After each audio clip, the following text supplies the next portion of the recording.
if you if you are interested in theories rather than in arguments, what corresponds perhaps to giving an argument for a proposition is going to be making a case for a theory. The important difference between making a case and giving an argument is twofold. On the one hand, a theory has a bunch of different claims in it. And so at a minimum, you're going to be trying to give considerations that defend a whole lot of different propositions. But also, and more importantly, where you've got a theory, what we're really interested in is theories that hang together in a certain kind of way. So if you think of there being competing theories in a particular domain, so think about naturalists and theists. The assessment of the kind of comparative merits of the theories has not much at all to do with argument and the way that we assess arguments, but a lot to do with what you might think of as the virtues of theories. So is the theory simple? Does it not commit you to too much? Is there evidence, and does the theory fit well with the evidence? And so on. A lot of philosophy of religion is quite confused, I think, about the distinction between arguments and cases. People talk about giving arguments when they're giving cases. People assess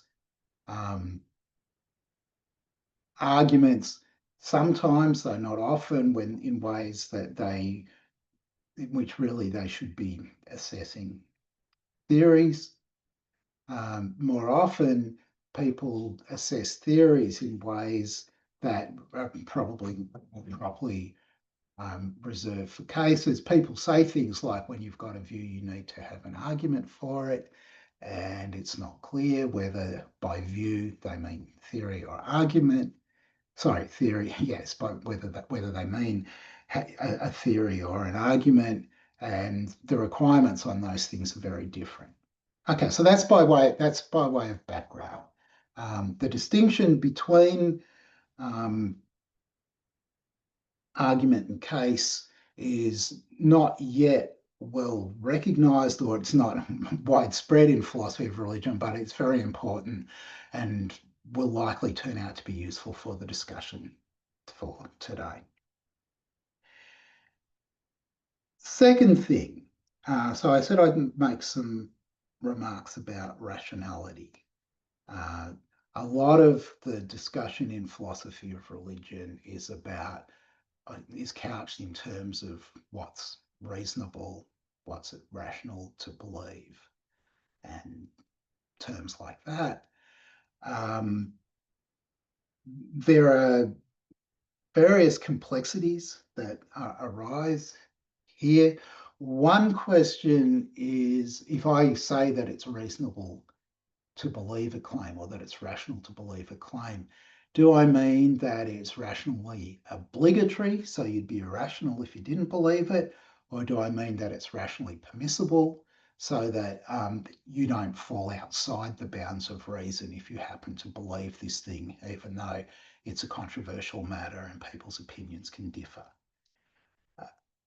A second point about rationality is that there are different ways that you can think about the standards of rationality. What's the kind of bar that you have to cross in order to count as being rational in your views about a particular subject matter?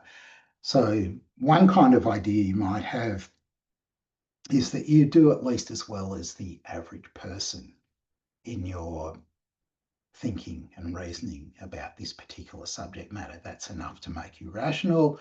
Or perhaps you think that sets the bar too high and you kind of do better than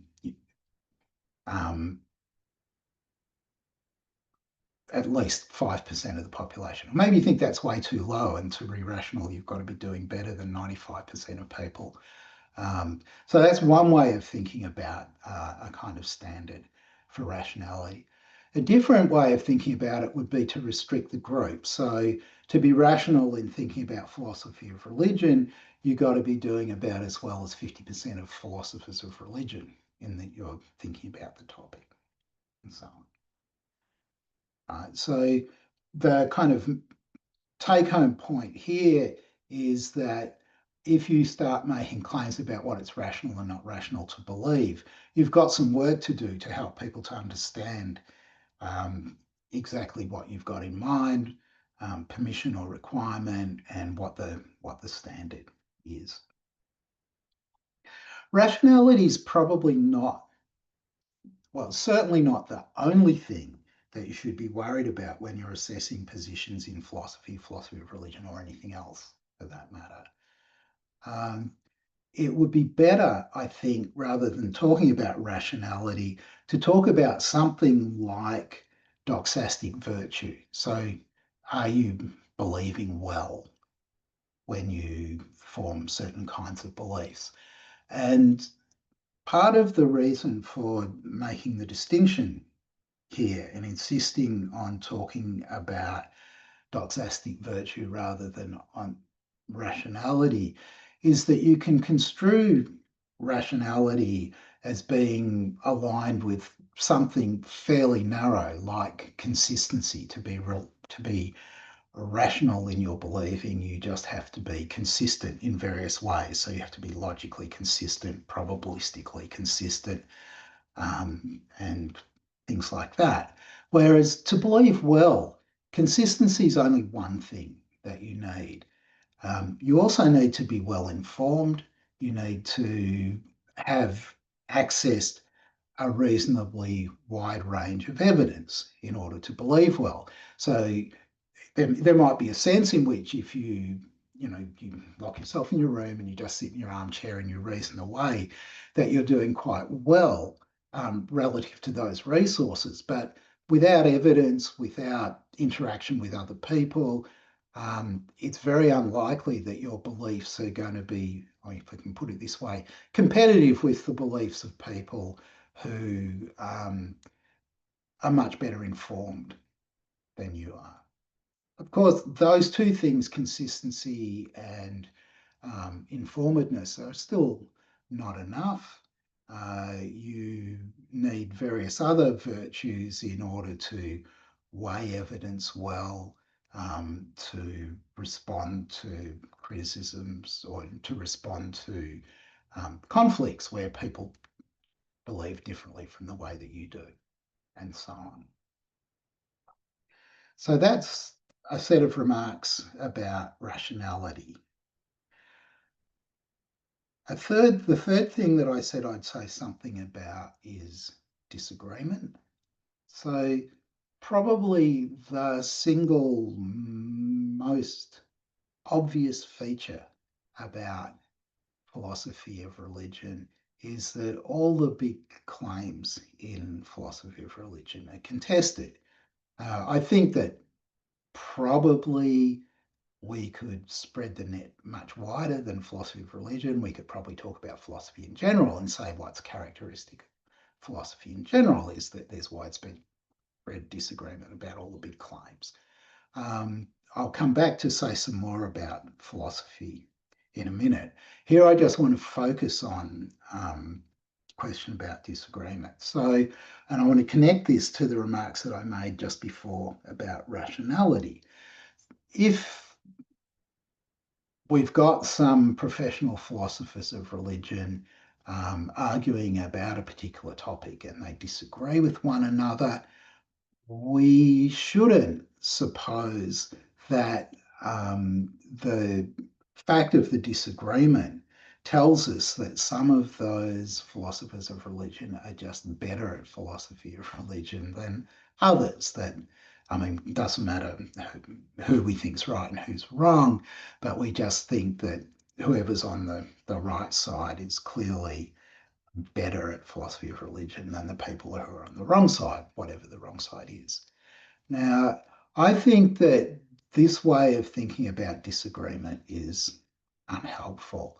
I think that it's perfectly possible for people to be equally clever, thoughtful, reflective, well-informed, and so on, and to disagree about claims in philosophy of religion and just to accept that there are matters for judgment here and we can just reasonably agree to disagree. Now, this is not the only way of responding to disagreement in philosophy of religion. There are people who want to say, well, if one person says that P and one person says that not P, one of them's got to be making some kind of serious error. Either they've made a mistake in the way that they've updated their beliefs at some point, or they've misinterpreted the data, or whatever, in a way that it should be possible to point out. I guess I just don't think that's right. So that's the comments that I want to make about rationality. I said I'd say something about philosophy. And to do this, I'll say something about how I think about disciplines more generally in the way that philosophy relates to other disciplines. So think of there being a whole lot of disciplines. Think of the curriculum at a university and think about all the things that you can study: physics and chemistry, biology, the various branches of medicine, the various branches of engineering, the various branches of computer science, and on, all the different disciplines. In typical disciplines, and I'll use physics, chemistry, and biology as examples, there's a bunch of claims for which the following is true. There is more or less universal expert agreement around the world on the truth of the claims in question. So if you're doing physics in Melbourne or Jakarta or Rome or Durban, it's the same claims that the physicists agree are true in all of those places, up to a point, right? So there's a bunch of claims that they agree on. Not only that, it's also true that there's a bunch of methods that they agree on. There are these ways of finding out about the physical world, and the results of experiments come up the same in all the different countries, and but there's agreement on all around the world about how to investigate physical phenomena. Now, this gives you a kind of central part of physics where we've got agreement on claims, and then a broader area where we've got not agreement on claims because there are things that we haven't worked out yet, but we've got agreement on methods about how to find out things. And then beyond that, we shift into a domain where there's no agreement on the claims and there's no agreement on the methods. And in my view, at that point, we're shifting into philosophy of physics. We're shifting into an area that's speculative. And some of the things in that area may ultimately turn out to be physics and some of them may not. So, for example, there's a contemporary dispute about string theory, and some physicists think that string theory isn't physics at all, and there are some physicists who think that string theory is just the future of physics. Right. So, and at the moment, because nobody's got any idea how to make empirical tests that will decide between those alternatives, I think that the right thing to say is that, strictly speaking, string theory currently belongs to the philosophy of physics rather than to physics proper.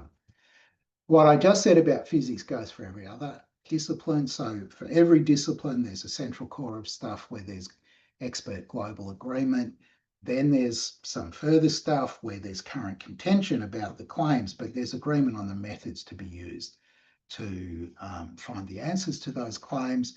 And then beyond that, there are claims whose status as belonging to the discipline is unclear, or claims that clearly aren't going to be answered by the methods of the discipline that belong to the philosophy of the discipline. So that gives you a whole lot of what philosophy is, but not all of it, because there are some subject matters where there's just no agreement, expert agreement on claims and methods whatsoever, right? And those areas, and you might think of them as including things like metaphysics and ethics and epistemology and so on, uh, are just what's ordinarily thought of as philosophy.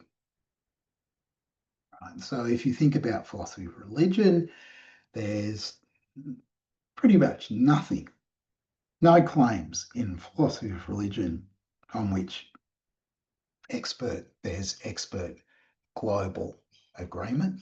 So if you ask philosophers of religion in different countries for their views about particular claims, even within single countries, you'll get a variety of claims, but certainly across the globe, you'll get all kinds of different answers. And the same thing goes for the methods that it's appropriate to use when you're studying philosophy of religion. So that's my account of philosophy. And you can see that in a certain way, it's going to fit with the way that I want to think about disagreement and about rationality. If you have, if you think about philosophy the way I do, it's kind of baked into the idea of philosophy that it's going to involve expert disagreement. And it will be really weird, I think, once you've recognized that, to think that somehow or other, where you've got disagreement amongst the experts, there's pressure to say that some of them have either are subject to rational failings that the others are not, or that they're somehow lacking in doxastic virtue in ways that others are not. Okay, so that was the little that I wanted to say about philosophy. I'm going to say something now about, given what I just said about philosophy, about the role of argument in philosophy, and also about the role of argument in science. So I think of science primarily as theory building, where when things go well, the theory that we build just consists of true claims. But when we're outside the domain of on what we currently agree, and we're trying out new theories, one of the constraints on our theorizing is a kind of consistency. Now, exactly what I mean by consistency here, I'll come back to in a minute. But the idea is, the kind of guiding idea is that if your theory is inconsistent, if jointly the elements of your theory have as a consequence something that's absurd, then you can tell that something's gone wrong with your theorizing. Right? So there's a role for argument in keeping our theorizing on the rails. Right? And in my view, that's the most important function of argument. It's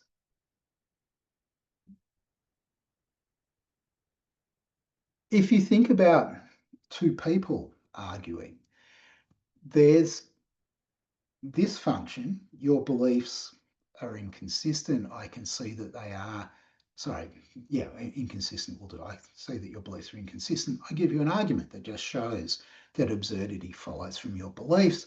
This renders you a service. You now need to do something to revise your beliefs. The argument doesn't tell you what to do, it just tells you that you need to do something. A different thing that I can do, you can think of that case as one where I've shown you that something follows from your beliefs that you didn't recognize followed from them, namely absurdity. In a more general case, it may well be that there are things that follow from things you believe and you haven't seen that they followed, where the consequences needn't be absurd, but might still be of interest to you. And I can give you an argument and show you from these things that you believe you're going to be committed to these further things, and you might want to think about whether you're committed to them or not. Okay, so that's something that argument can do, right? So and it has the same function whether we're talking about sciences or philosophy or just interpersonal discussion and argumentation. Right? An argument can, because the important thing about an argument is that it shows you that one thing follows from a bunch of other things. Sorry, I'm ignoring. Oh yes. Okay.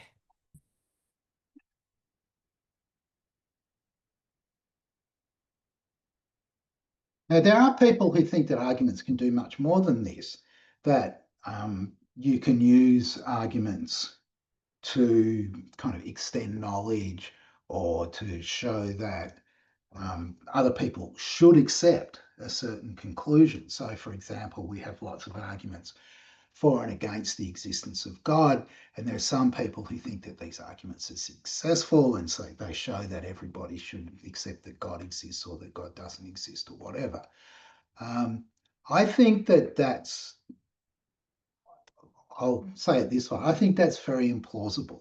And clearly there are disciplines like mathematics where we all accept a whole bunch of stuff already. And then when we show that something else follows from that stuff, because we all accept that stuff, we'll accept the new thing. And so mathematics, and there are other formal disciplines too, work this way where you can, by using proofs, you can extend the body of stuff that we all agree on. But the problem in philosophy of religion is that we don't agree about anything much. And in particular, we never agree about the claims that are the premises in arguments for and against the existence of God.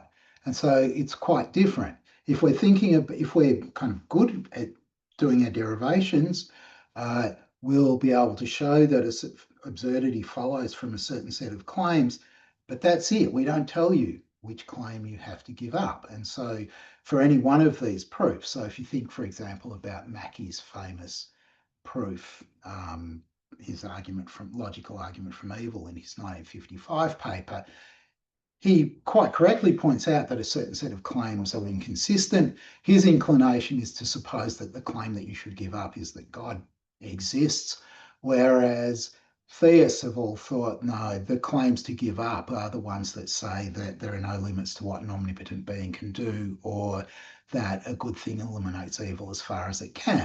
And there's nothing in Mackey's paper that told you that you should give up the claim that God exists in preference to giving up those other claims. Right. And that's kind of how it always turns out with arguments in philosophy of religion. Okay, one last thing before I get on to the main topic.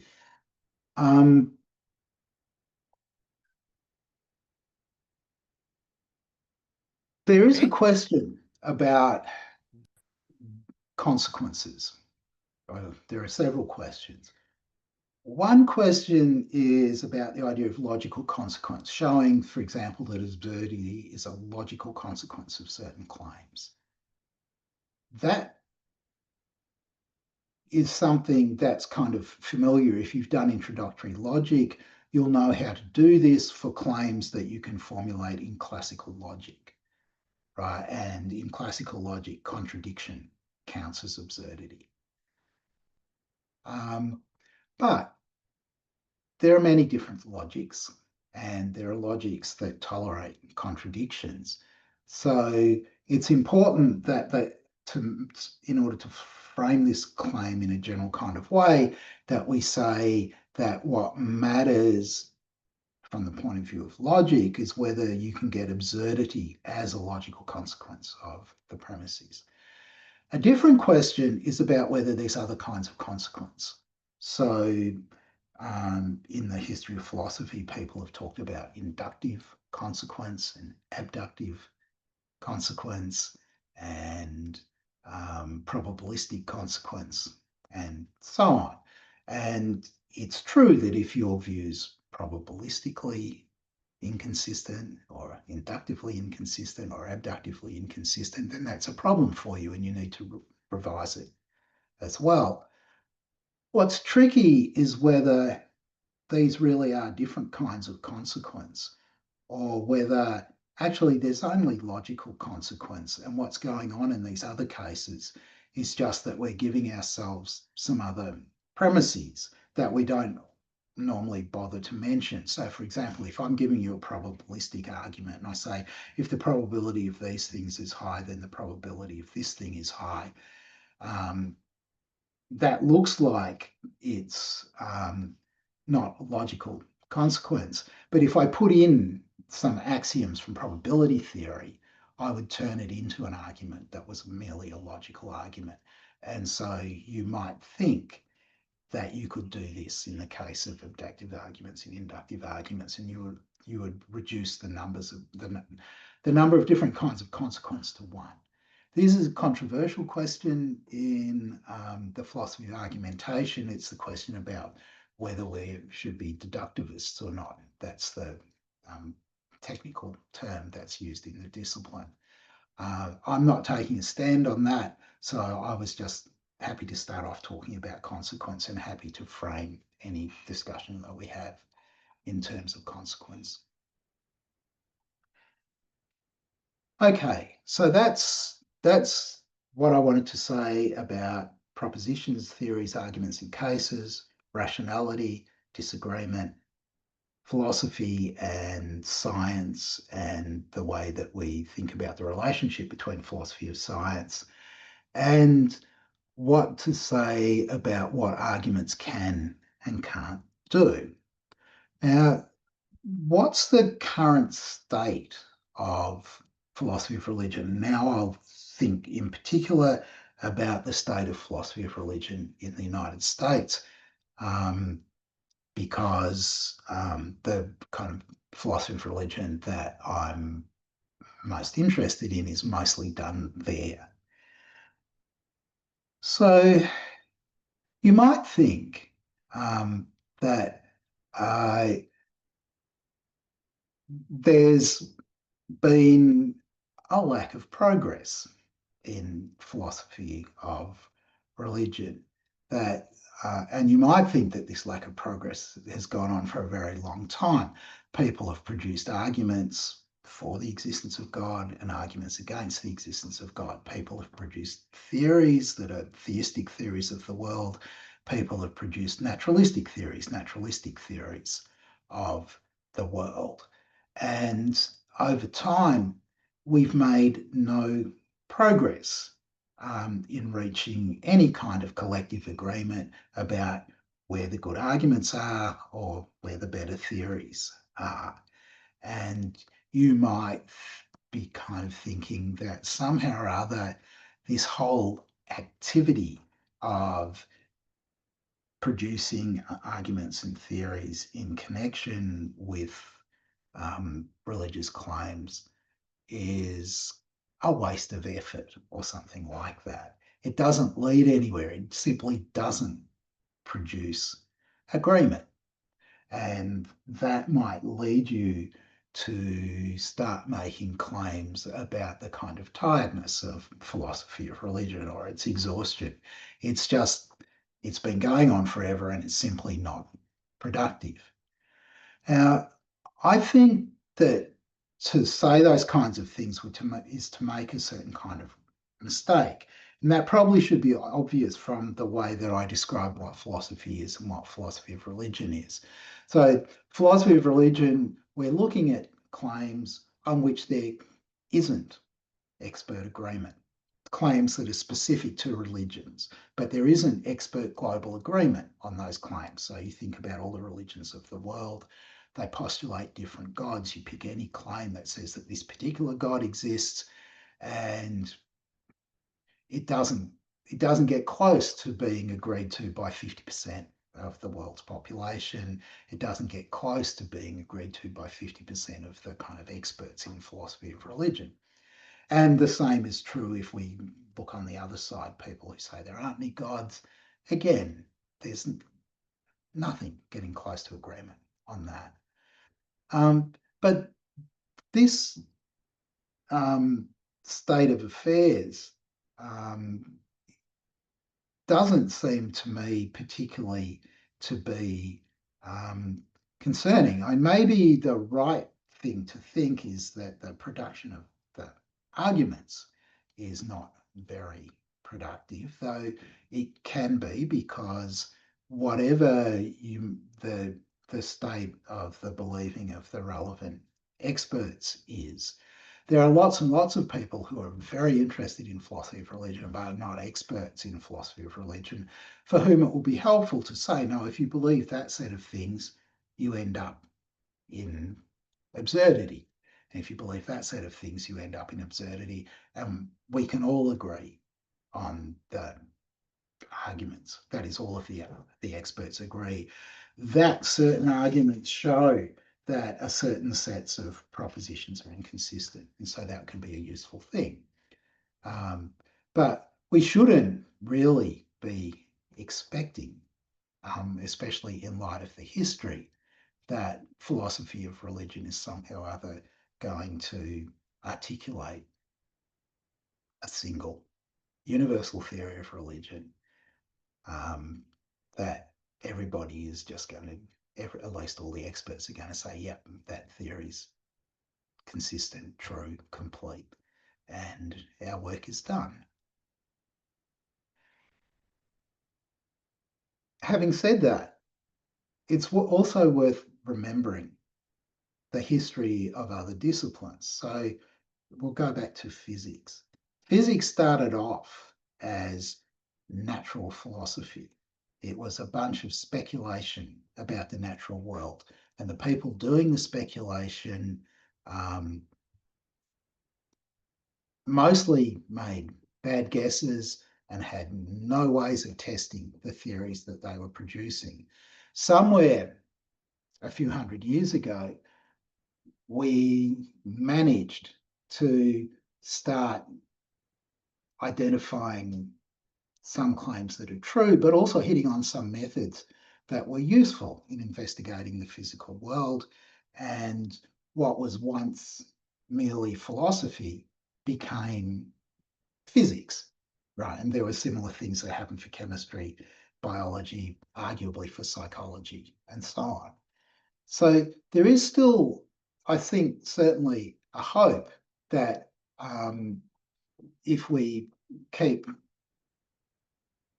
working away at the philosophical questions in religion, keep applying the methods of philosophy, that we might push towards agreement one day, right? That's kind of the gold standard for philosophers, really, to make a contribution to taking a discussion where there's no global expert agreement, and I should have added the word independent, no independent global expert agreement, and leading it to a situation in which there is independent global expert agreement of the kind that we find in physics and chemistry and all the rest. So speaking for myself, I don't feel as though the philosophy of religion is characterized by exhaustion or tiredness or something like that, any more than natural philosophy was in the year, let's say the year 1200. It's a bit hard to know how the future is going to go. Maybe at some point, philosophy of religion will turn into a kind of science, maybe. And here I'm specifically talking about the study of religion, right? And there's a whole lot of empirical stuff that's in there as well as a whole lot of theoretical stuff. I do think, so this is the last thing that I'll say, that the production of arguments is largely overblown in contemporary philosophy of religion. And a big deal is made sometimes about arguments where it's perfectly obvious that we've got an inconsistent set of sentences. But we also know that the people on one side of the discussion typically accept the conclusion, while the people on the other side typically reject one or more of the premises. And when we're in that situation, pointing out the effectively that we've got an inconsistent set of propositions isn't really useful because people aren't tempted to assert the inconsistent set of propositions anyway. They just divide on which one they accept and which one they reject. Okay, that'll do. That's enough for now. I'll hand it over for some questions. Right. Okay. Yeah. So we. Oh, it's raining outside right now. Okay. And we still have about, yeah. Your session is 40 minutes. 40 minutes. Yeah. Okay. Thank you, Professor. Now let's start the Q&A session. So if there's anybody who want to ask questions to Professor Graham Opie, you can raise your hands or you can open the mic. Um, or maybe you can leave the questions in the comment section. Obrolan rapat. Yes. Just be sure that I prefer English questions because I don't want to spend my time translating it. It will be quite a drag for me. So we already have one people, Kang Yadi, raising his hand. Professor, are you prepared for the questions? Yeah, sure. Oke, Kang Yadi, go ahead, silakan. Can you hear me? Yeah. Yeah. Okay, good. So thank you. Graham, I read your book. I think it's called The Best Argument Against God. And Mhm. in that book, you compare theism and naturalism. And you said that naturalism is simpler than theism because, theism postulates more entities and more. Yeah. So I think my first question would be why we should choose simple models instead of ones that looks too complex like theism. Why we should prepare naturalism because it is simpler than theism. I think that would So, be. so you shouldn't prefer it because it's simpler. You should prefer it because it does best at trading off simplicity against fit with data. Right. So it might be and in fact it is, that the correct theory is going to be enormously complicated. Right. We don't have the true theory yet, but at a minimum, the true theory is going to include all of science, and all of science is going to be massively complicated. Right. So, but the question is, what's the simplest theory that fits absolutely all of the data that we've got? Right. And what I argue is that, so in the book, is that naturalism's simpler than theism because theism is naturalism plus some extra stuff, theistic stuff, but it doesn't fit the data any better. Right. So that's a reason to prefer naturalism. I do also point out that there are various difficulties that the argument faces, because my intention was only to claim that it was the best argument, not that it's a successful one. Hmm. Yeah. Gimana, Kang Yadi? Do you want to give a little pushback, a little response, or are you satisfied with the answer? I think I satisfied that, but there's another question in the comment, I think. So maybe you should go Um, for that, yeah. do you have another question? You can raise your hands again after these two questions answered. Yeah, maybe after this, after the next question, yeah. All right. Okay. Thank you, Kang Yadi. Makasih, Kang Yadi. We are going to the next questions, Graham, Professor. This question, right? I'm going to read it to you. Does being epistemically exhausted? Okay. So there is a postulation about epistemic exhaustion within the discussion, right? Epistemically exhausted in philosophy of religion does also follow being epistemically exhausted in philosophy of language. Um, can you discern? Can you understand the context of the question, Professor?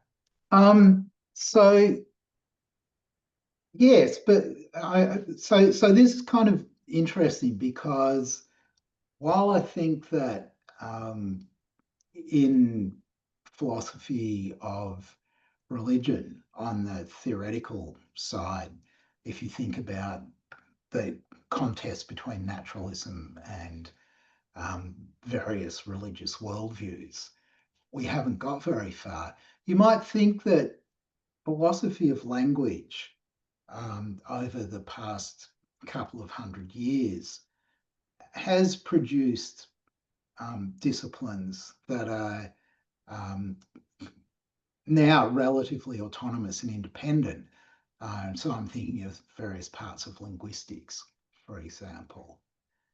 And so you might think that philosophy of language has shrunk in a productive way, right? I mean, obviously you get new questions as you go on, and so there are new philosophical questions about linguistics, but there are certain kinds of questions now that philosophers probably don't ask when earlier generations of philosophers would have, because we've actually managed to start getting a certain amount of agreement on a bunch of claims in linguistics. In particular, for example, all of the claims in evolutionary linguistics about the way in which the languages of the world are related to one another and so on.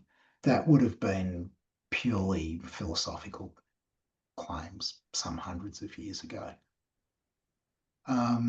So maybe there's a reason for saying that there's slightly less exhaustion in linguistics than there is in philosophy of religion, or maybe exhaustion isn't quite the right word. But maybe something like stagnation, right? There's more progress being made in what was called philosophy of language a few hundred years ago than has been made in philosophy of religion in the last few hundred years.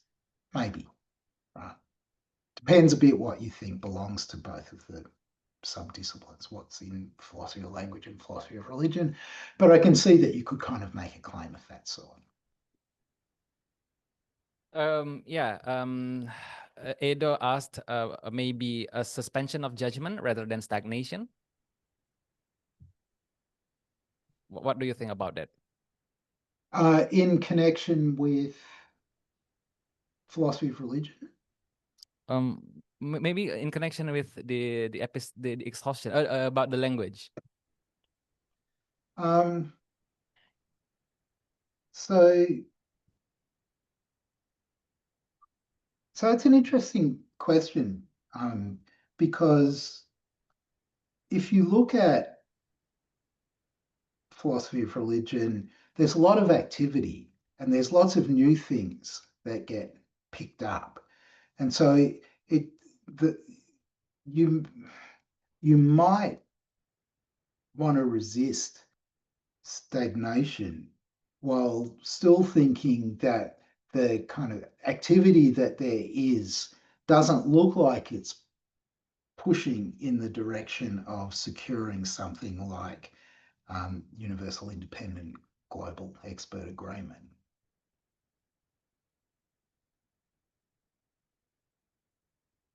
Right. That's it. Do you have something more to say, Professor? Or is that enough? I don't know. So it's interesting because the epistemic exhaustion wasn't my term, and if you're thinking about criticisms that people make of philosophy of religion, a very common criticism, particularly to outsiders, is that it kind of doesn't go anywhere. And that might suggest that the stagnation claim rather than the exhaustion claim. So I can see where that question's coming from. I have some sympathy for that question. Yeah. Okay. Yeah. Before we moving on to the next askers, Mas Edo atau Bang Edo, sudah cukup? Or is there anything? Is that enough, or do you have anything to further on? Oh, wait. Some voice are. Okay. Let's see. Yeah, haha. Okay. Thank you. He said thank you to you, Professor. Okay, before we moving on, there is a little bit of caveat that I want to give to all the attendants here. Sebelum kita memulai ada beberapa caveat.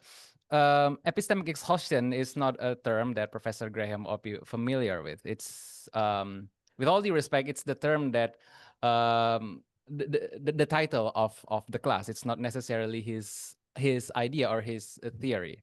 So when we talk about epistemic exhaustion in this context, is this about something that we already discussed through and through about perhaps the argument of God and God existence or non-existence, but then we all in my own term I will use stagnation. There is no way we can further on the discussion because perhaps there is epistemically we have very limited evidence or justification. So yeah, that's the context that we have to understand. I think it will be beneficial for you all, bermanfaat untuk kawan-kawan semua for the next session to contextualize, untuk mengkontekstualisasi the questions that you're going to ask if there's any.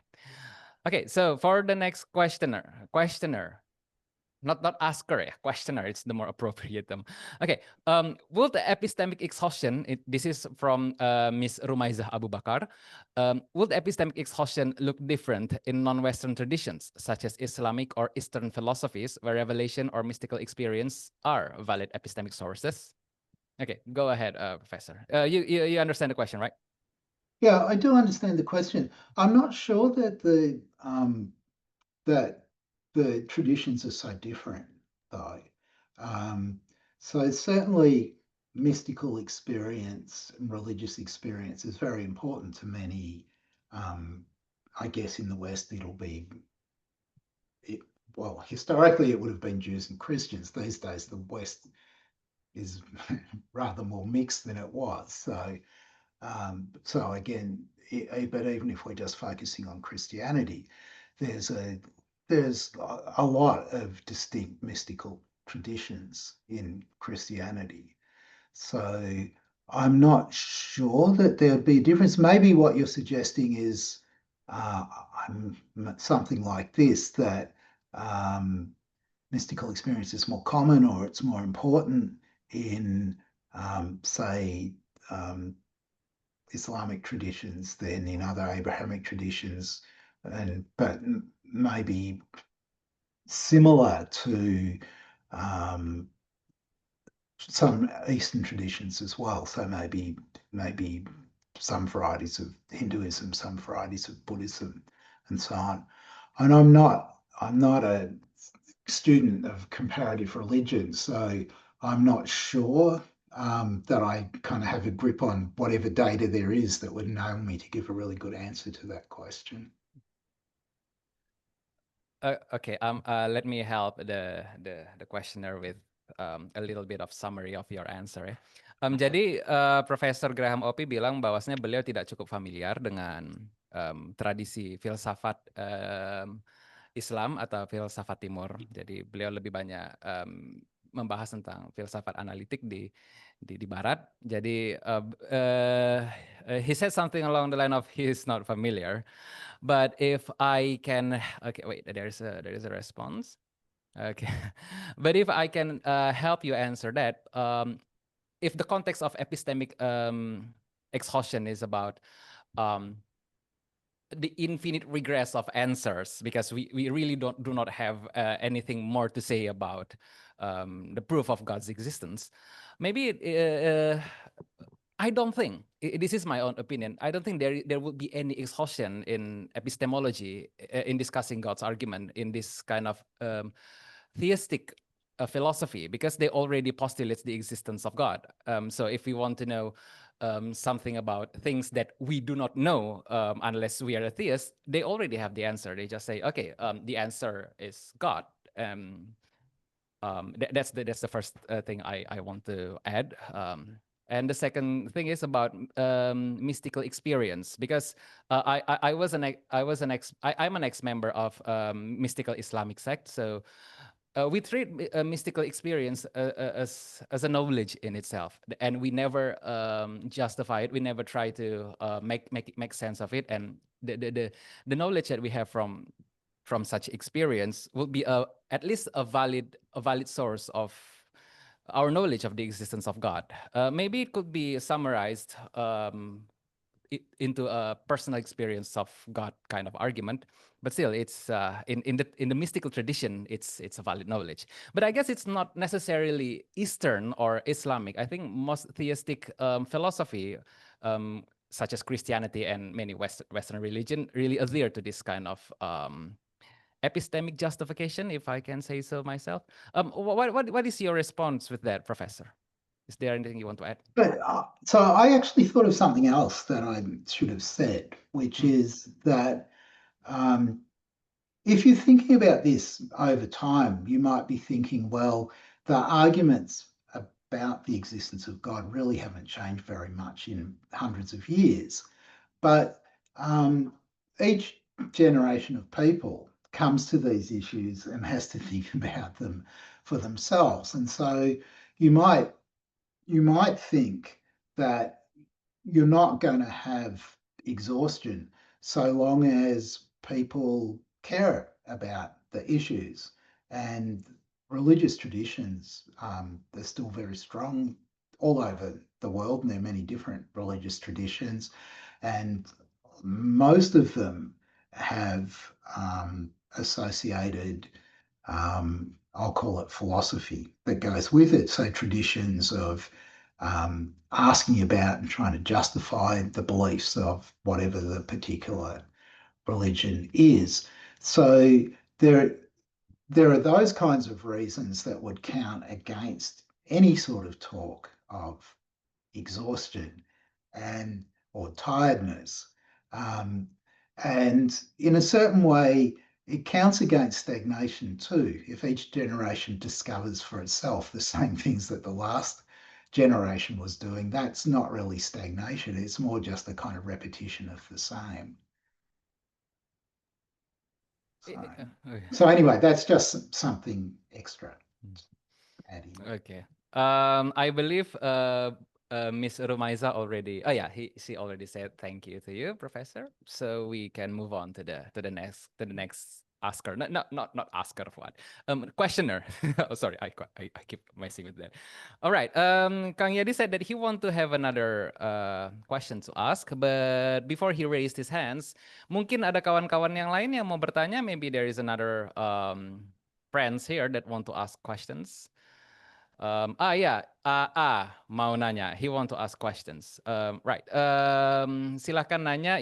Bisa pakai bahasa Inggris atau pakai bahasa Indonesia. Oh ya, open face. Oke. Silakan. Go ahead. So my name is Paras and I'm new here. So I have a question like, if God is not needed to explain the origin of the universe, is he still needed to explain why we care about truth and goodness? For I see that even though humanity knows the world moves without defined controls, we still strive to do good. We still feel guilt when we hurt others, and still find peace when we help others, and still seek truth even when the truth hurts our feelings. I wonder, where does that impulse come from?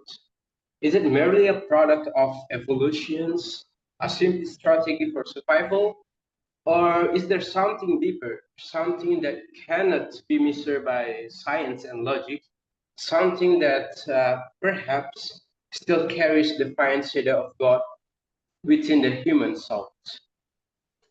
I think it's that. Okay. Nice so question. Yeah, you want to answer straight away, Professor? Go ahead.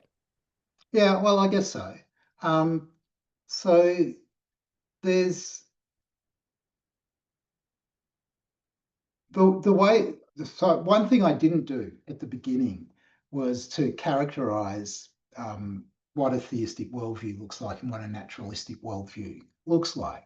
So I think of naturalism itself as just being a claim about causal reality, right? So what the naturalist says is that the only causes there are natural causes, And then theist says, no, there's more. There's at least God, the divine cause, and there may be other things apart from divine causes that belong to the total causal order, because there might be other categories of beings that don't belong to the natural universe, but belong to reality, like angels and demons and all kinds of other things. Right. So that's what characterizes naturalism, is just a claim about causal reality. But a naturalistic worldview has to say something about values, for example. And it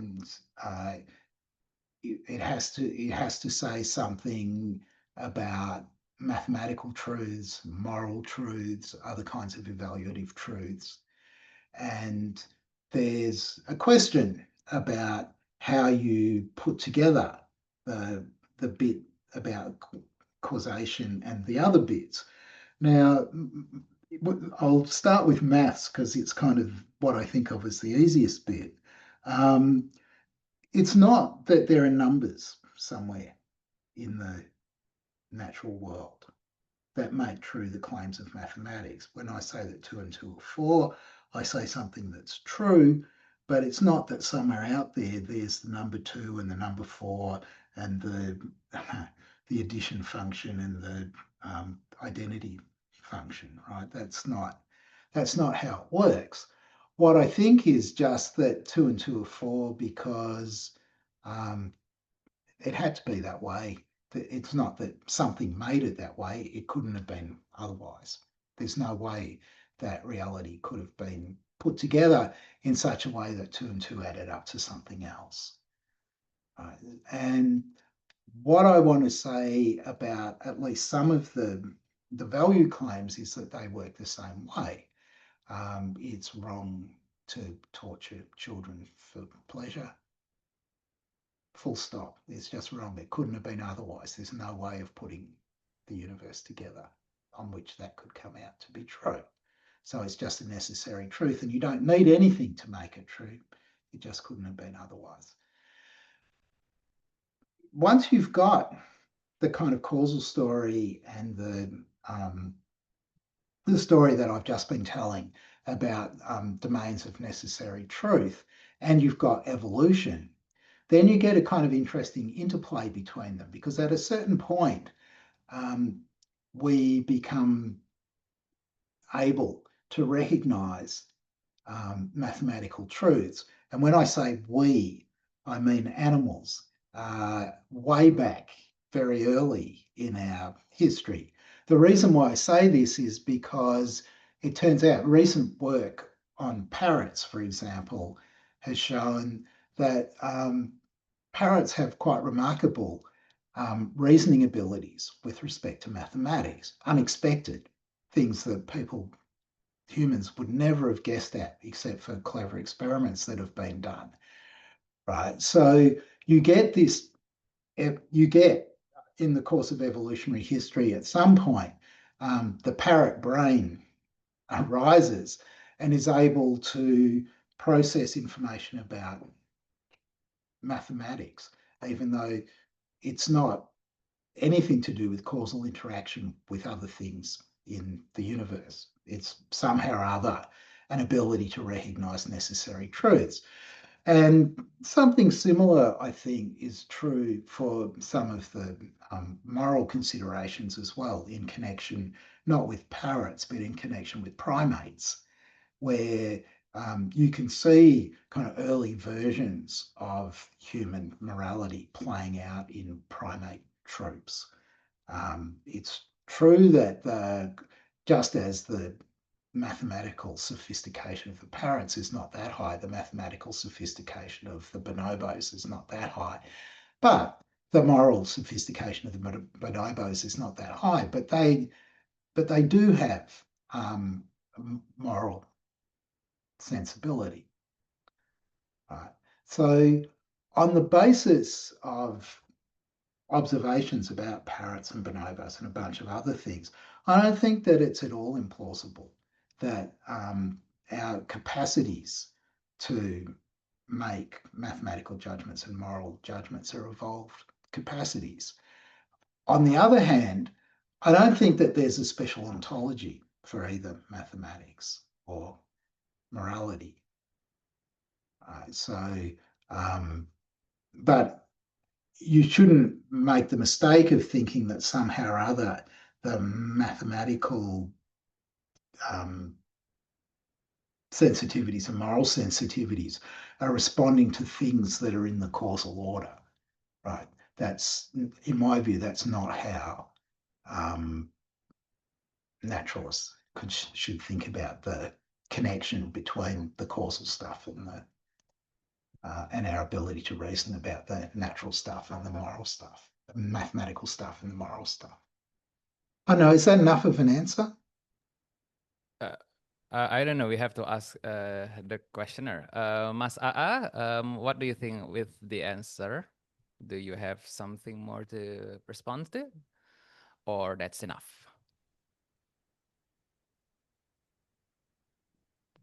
Right. Personally, I think your answer is quite sufficient. At least it represents your thinking. Yeah. I think it's enough. Okay. Thank you, sir. He said, "Thank you, professor." Yeah, that's. I have to say that his question is extremely interesting, and I really like as confidence in asking such questions, because when at the first time when I have a conversation with you, Professor, I was extremely anxious. I cannot ask a coherent answer with that long. Okay, all right. Now, yeah, Kang Yadi just messaged me that he has another question to ask. He asked it before Edo. So after Kang Yadi, I will let a professor ask the question from Edo. But first, yeah, Kang Yadi, silakan. So I think my question has to do with what you said earlier, Game Opi.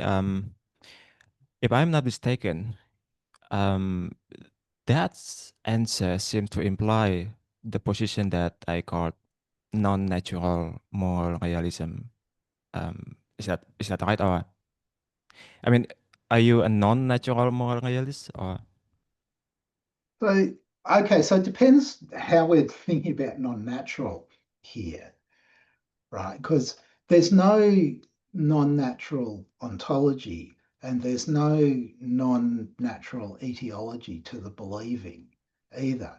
But what I'm not doing is some kind of reduction of the moral to the physical, like, explaining the moral, thinking that you can explain the meaning of moral terms in the vocabulary of subatomic physics or something like that. So it depends what you mean by non-natural, all right? I'm not if that's what you think naturalism requires, that we could dispense with all of language except the vocabulary of subatomic physics, then I'm not a naturalist, right? But I define what I mean by naturalism, right? There are only natural causes, right? Yeah. Yeah, I think my question is I'm by the way, I'm a naturalist myself, just like you, but when it comes to moral question, I think I hold some of non-natural moral realism because but some Okay, people will but what do you mean by it, right? What do you believe in something else apart from there being moral truths, right? And yeah. them not being made true by subatomic particles and things like that. Yeah, that's what I mean when I said non-natural moral realism. I mean, non-natural doesn't mean it is supernatural or supernatural, but it just moral facts that cannot be explained by physical properties. But I think my question would be, how do you reply to those people who said that us not being consistent because we are naturalists, but somehow we hold non-natural Yeah. stuff. So, right. But I think I tried to answer that just before, right? You have to be very careful what you mean by naturalist, right? I'm a naturalist in the following sense. I think that there's only natural causation. Uh, I'm not a naturalist in the sense of thinking that every claim can be expressed in the language of the natural sciences.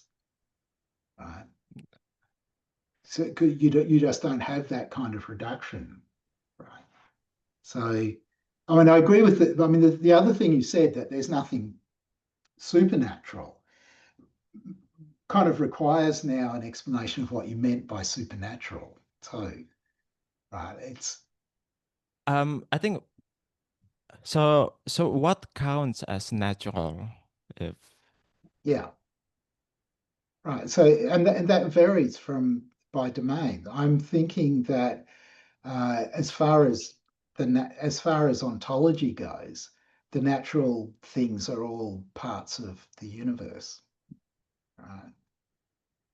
But but when it comes to claims, so we're not talking about objects, but we're talking about um, propositions, and we're thinking about the kind of terms, right? I'm not thinking that the only terms that you're allowed to use are ones that can be used to describe the denizens of the universe, right? Because I think that evaluative vocabulary is fine, moral vocabulary is fine, mathematical vocabulary is fine, even though these have got nothing to do with the causal properties of naturally occurring objects. okay, so I think I want to go back to talk about the morality. So when I say that something is good, so what grounds it? Because um, it is hard for me to answer people who ask what grounds it. I mean, we have God to ground the objective morality, but what do you have? I mean, just say that it is good necessarily. I think it is not satisfy them. So Right. It may not satisfy them, but then maybe you shouldn't be satisfied with their claim that God grounds morality either, right? So, absent some more details, I think that it will turn out that they just think that goodness is a primitive property of God's, a necessary property that has no further explanation. If their idea is that, for example, God gets to decide what's good or not, they have a problem about God's goodness then, right? That that it turns out to be ungrounded because you can't yeah, you but can't ground the property that way. So um, it might be that you face a problem, but it's a problem that everybody faces, and that's no real problem. Kang uh, Yadi, I'm sorry to interject. This has to be your last pushback, yeah, because there is okay, another one to ask, and Professor will ask one more from this his question. Okay, there yeah, is yeah, another. Okay, go ahead, Kang Yadi. yeah, yeah. This is one because um, I mean, if I mean the yeah, I'm aware that there's a problem when we postulate God to explain morality because I think we have to face with something kind of Oedipal dilemma. But um, in a naturalistic view, who are we to decide what is good? I mean, okay, so I think the question would be, how do we know if something is good? Because if we use our intuition, I think each people have different intuition, right? So who are we to decide what's good? Right. So if you're a naturalist, you've got a range of options here. You can be an error theorist, you can be a subjectivist, you can be a kind of response dependence theorist. There's a bunch of different things that you can do.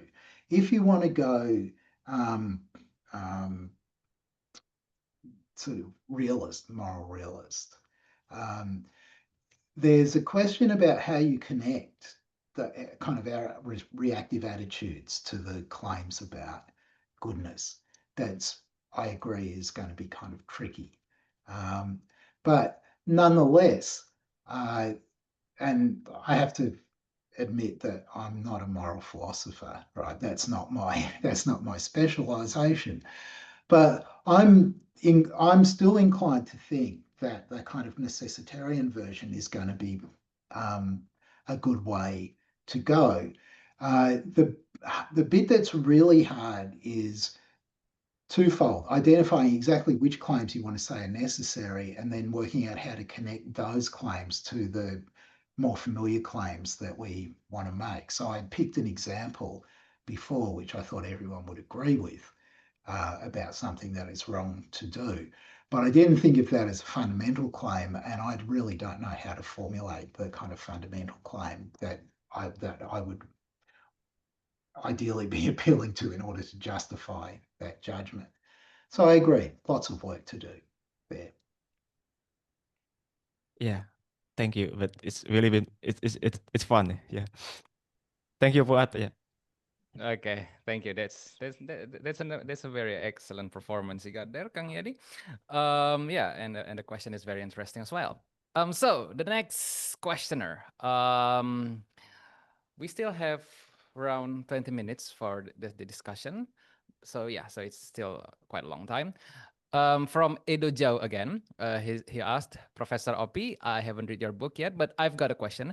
In the topic of divine attributes, I'm just interested to hear your view, if you have, on the compatibility of God's foreknowledge and human free will, the ability to choose otherwise. Yeah, you understand the question, right, Professor? Yeah, I understand the question. Okay. So I'm trying to, so I wrote a book about divine attributes about 10 years ago. I'm trying to remember. So it's a while ago. What I want to say about this, I think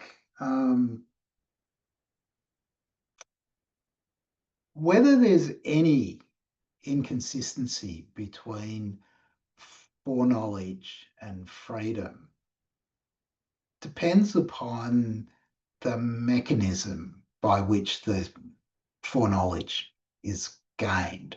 So if, for example, there's actions that happen in a certain point in time, and then the information about that action travels back into the past, and I've got that information at an earlier point in time.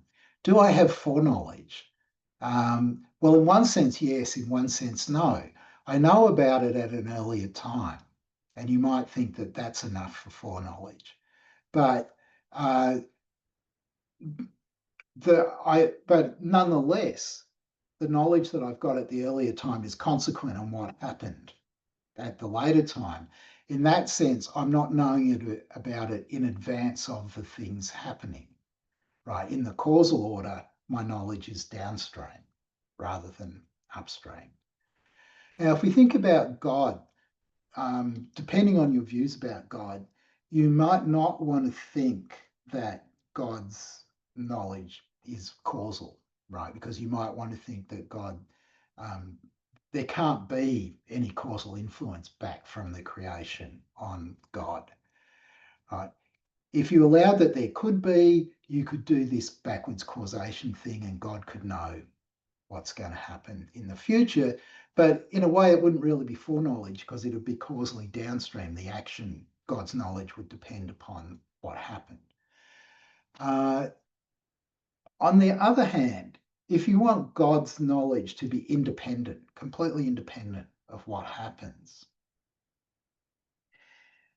then the question about freedom becomes more delicate, right? Because God has knowledge completely independent of what you do, and yet God knows what you're going to do.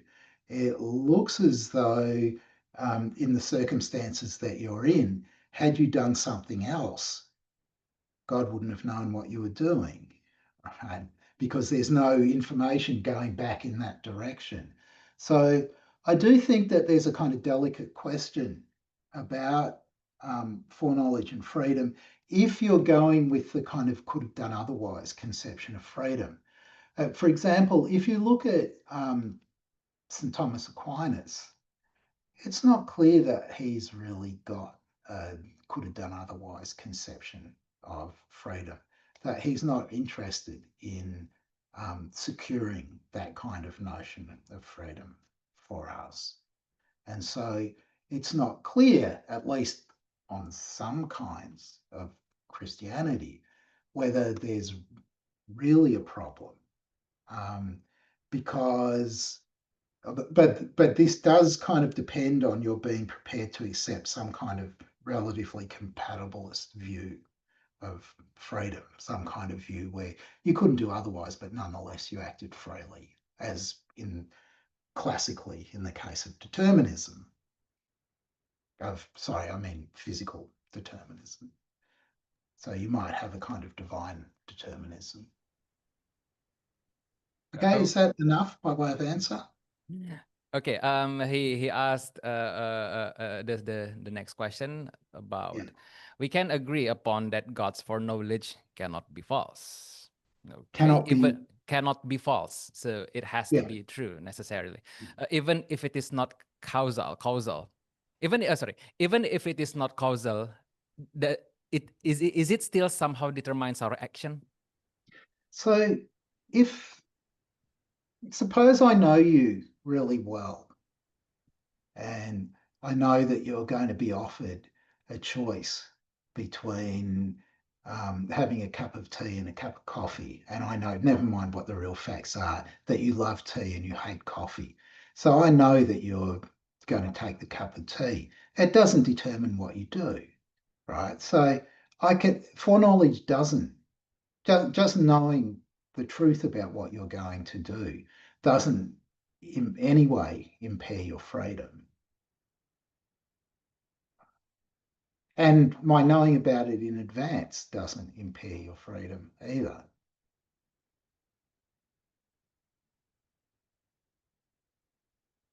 Oke. Ya, bagaimana Edo, Mas Edo? What do you think? Okay, he give another pushback, but God's Okay, so he foreknowledge says, does. so the foreknowledge can't be false.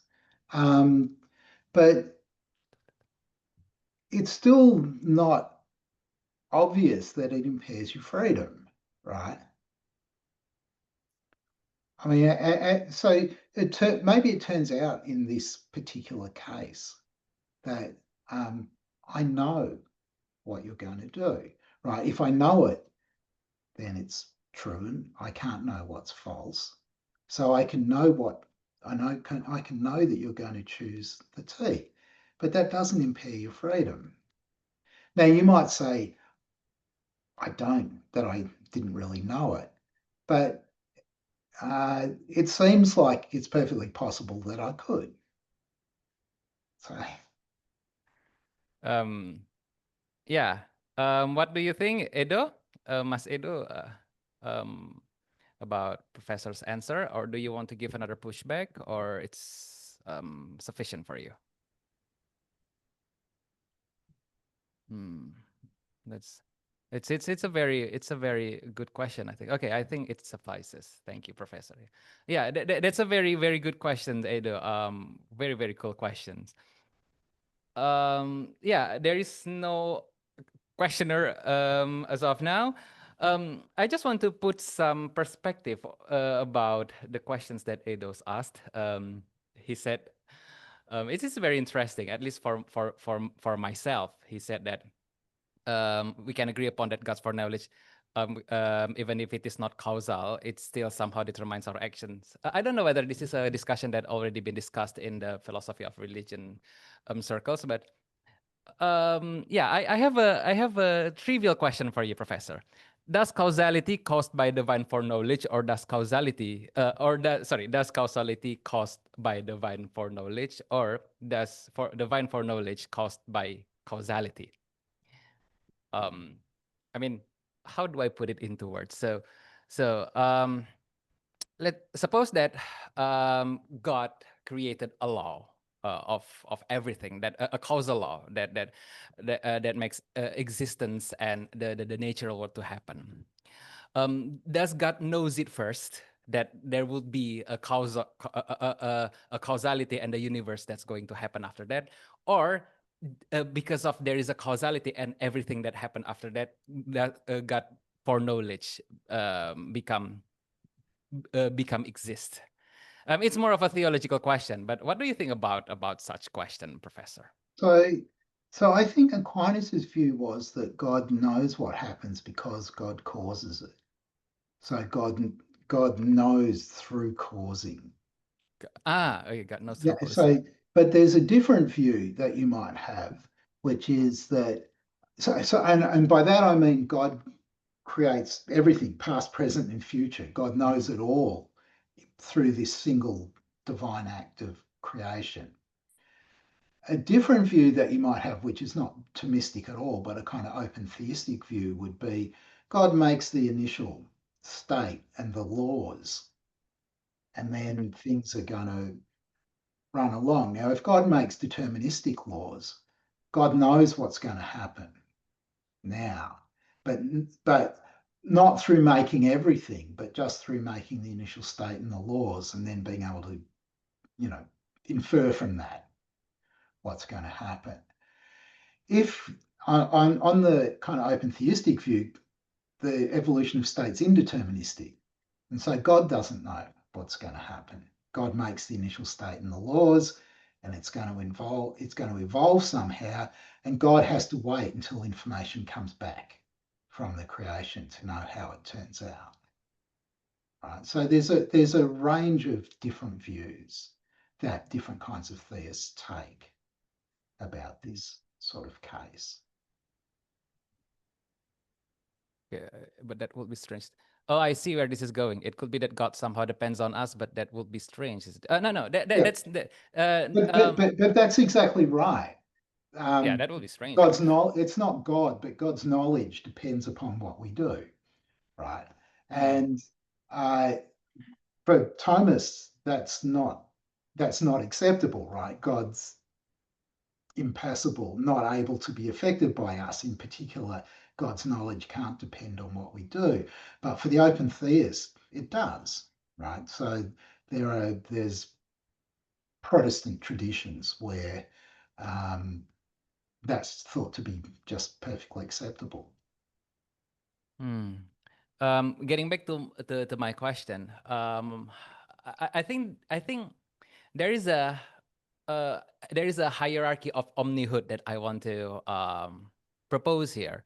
If God created, let's say the initial state of existence, and then from that he knows everything, he has foreknowledge about everything.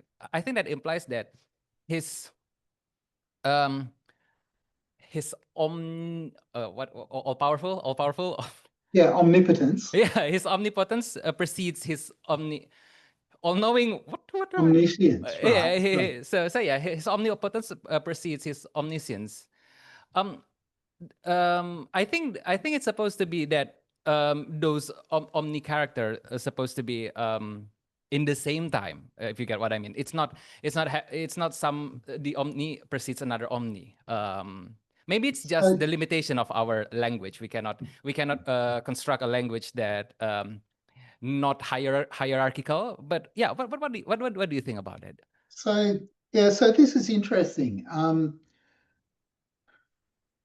the open theist view, God isn't omniscient, because God, if you think that omniscience requires you to know the future, I mean, God knows everything that it's possible to know at each point in time, but doesn't know everything about what's going to happen.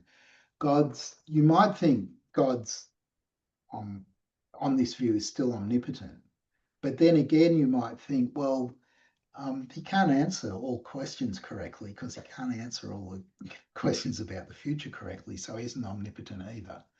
On the kind of, and so this will be potentially a view on which God is neither omniscient nor omnipotent, depending on how exactly you define those terms.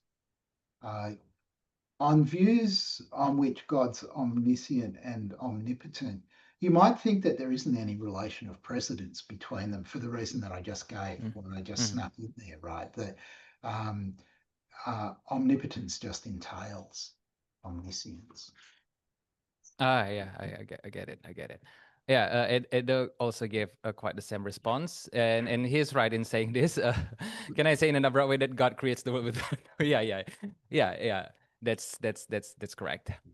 Okay, that's about from me. Maybe there's another one who want to ask questions, the professor.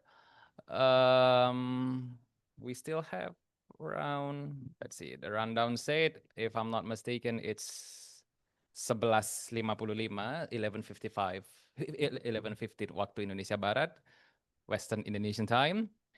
Yeah, there is no one to ask. Maybe I can give one last questions for you. It's a trivial question for you, Professor. Um, what does it mean to be a professional philosopher, and what does it take? Okay, so that's not a trivial question. That's a serious one, right? It's a serious question. So,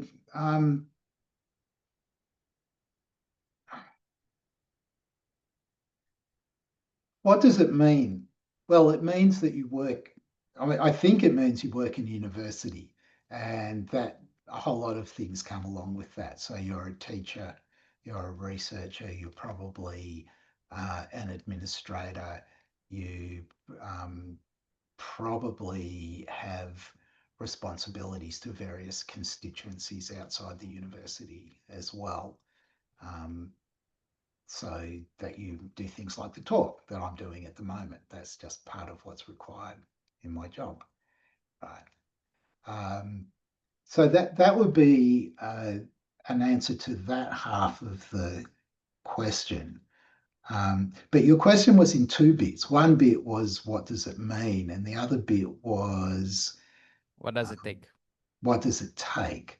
So, well, the kind of straightforward answer to that question is that you need to get yourself into a position where you get employed by a university, and then you do enough after that so that they keep employing you, right? That's the kind of minimal way of describing it.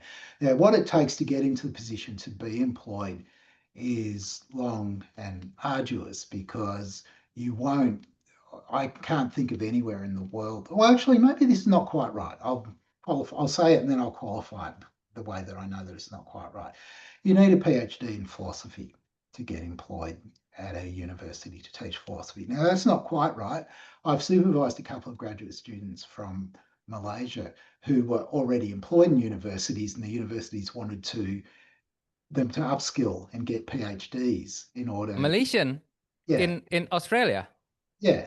So yes, who were already employed in Malaysian universities, but had only a master's degree, and the university wanted them to upgrade to a PhD, and so they came to Monash and did a PhD with me, and then they went back to their universities in Malaysia. So it's not 100% true, the thing I said. You don't necessarily have to have the PhD before you get the job, but it's quite likely that if you do get employed somewhere, they'll want you to get PhD eventually, right, in philosophy. And so that means there's a kind of trajectory where you'll study philosophy for quite a few years before you do a PhD, then you do a PhD, and then there may well be some intermediate steps before you get employed by a university, or they may not, right? You might go straight from the PhD into employment, or you might have to find a postdoc somewhere for a while before you get there.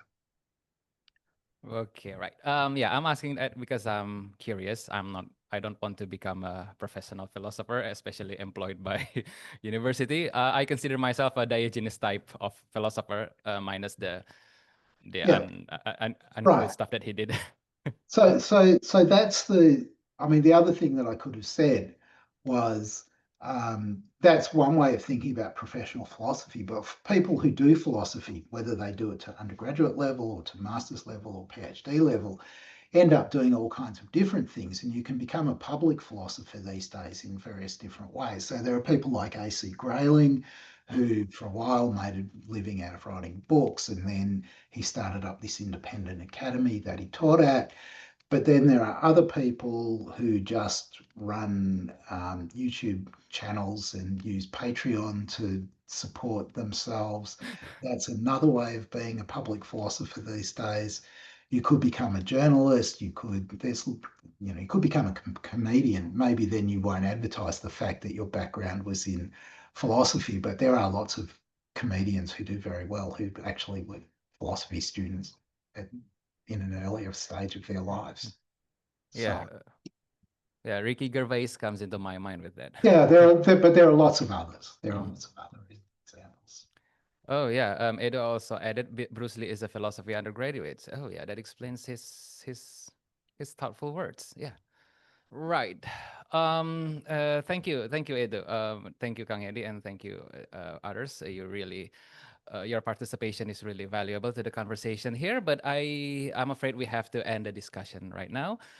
Before I end the session, do you have any other closing statement, Professor, or it's enough? I'm not going to make a closing statement. I kind of don't really I prefer Q&A to talking. But I do want to thank everybody for their great questions and great contributions to the discussion. So thank you all. All right. Okay. Once again, thank you, Professor. Makasih semua kawan-kawan. Kelasnya akan kita akhiri. The class will be ended. Sekali lagi, terima kasih. Assalamualaikum. Thank you. Assalamualaikum. And have a nice day. Professor, see you.